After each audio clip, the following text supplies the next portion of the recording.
मित्रों नमस्कार, स्वागत है आपका हमारे YouTube चैनल एसएस महावचन में। आज हम बात करते हैं विदुर किसके अवतार थे। कौन थे विदुर? धर्मराज को मिले श्राप की रोचक कहानी, विदुर जी की कथा। विदुर कौन थे, इसका जवाब वही दे सकता है जिसने महाभारत देखा या पढ़ा हो। वे हस्तिनापुर के प्रधानमंत्री, कौरवों और पांडवों के काका और धृतराष्ट्र और पांडु के भाई थे। उनका जन्म एक दासी के गर्भ से हुआ था। विदुर को धर्मराज का अवतार भी माना जाता है। जी हाँ, विदुर जी धर्मराज यमराज के ही अवतार थे। धर्मराज के मानव रूप में जन्म लेने का कारण मांडव ऋषि द्वारा दिया गया श्राप था। आइए जानते हैं किस कारण मिला था धर्मराज को यह श्राप।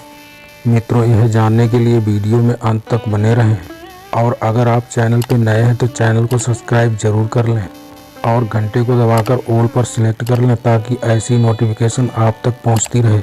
और वीडियो को लाइक करके नीचे दिए गए कमेंट बॉक्स में अपना सुझाव जरूर लिखें। देरी न करते हुए वीडियो को करते हैं शुरू। विदुर किसके अवतार थे?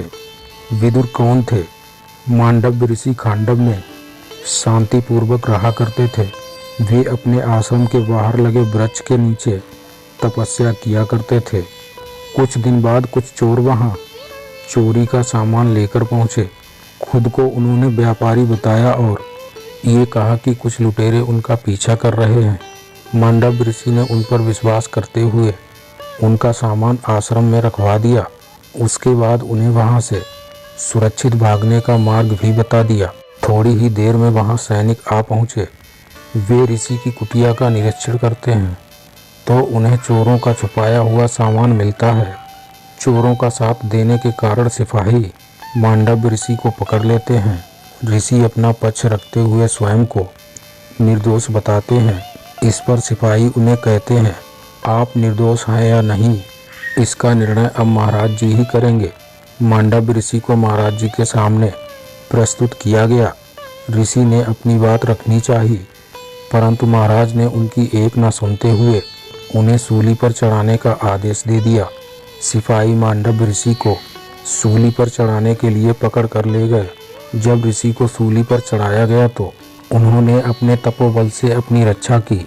बहुत समय तक जब सिपाहियों ने देखा कि ऋषि को सूली पर चढ़ाने से उनको कुछ नहीं हुआ तो इसकी सूचना महाराज को दी गई। महाराज ने जब यह बात सुनी तो उन्हें अपने किए पर बहुत पछतावा हुआ। ऋषि से क्षमा याचना करने के लिए महाराज उसी समय ऋषि के पास जा पहुंचे। उन्होंने हाथ जोड़कर ऋषि से क्षमा याचना की और उनसे सूली से उतरने का आग्रह किया। सूली से उतरने के बाद से ऋषि मांडव को अड़मांडव के नाम से जाना जाने लगा। मांडव ऋषि ने महाराज को बताया कि इसमें उनका कोई दोष नहीं था, यह तो उनके ही कर्मों का फल था जो उन्हें सूली पर चढ़ने का दंड मिला। लेकिन उन्होंने क्या कर्म किया था जो उन्हें इसका फल सूली पर चढ़कर उतारना पड़ा? इस प्रश्न का उत्तर जानने के लिए मांडव ऋषि धर्मराज के पास गए।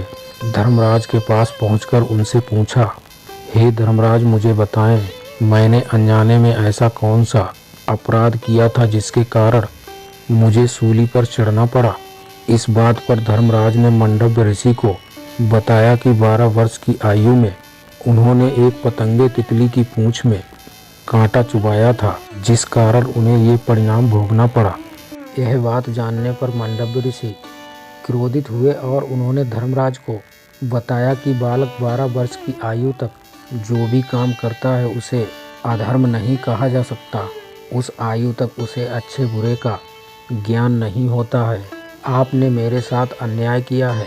न्याय के आसन पर बैठकर अन्याय करना भी अपराध है। इस अपराध का दंड तुम्हें मानव योनि में जन्म लेकर भोगना होगा।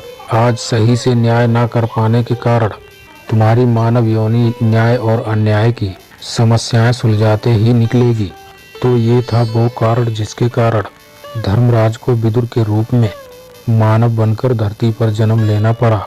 श्राप के प्रभाव के कारण वे सारा जीवन गलत और सही का निर्णय करने में ही लगे रहे। तो ये था विदुर कौन थे के पहला भाग। विदुर कौन थे के दूसरे भाग में हम जानेंगे विदुर किसके पुत्र थे, कौन थे विदुर के पिता, क्या था विदुर की माता का नाम और किस तरह बने थे वे धृतराष्ट्र और पांडु के भाई। आपको यह जानकारी कैसी लगी? अपने विचार कमेंट बॉक्स में लिखना ना भूलें। यदि आपके मन में है कोई प्रश्न तो उसे भी कमेंट बॉक्स में ज़रूर लिखें। हम आपके प्रश्नों का उत्तर देने का पूरा प्रयास करेंगे। आज के लिए इतना ही मित्रों, मिलते हैं फिर आने वाली वीडियो में। जय श्री राम।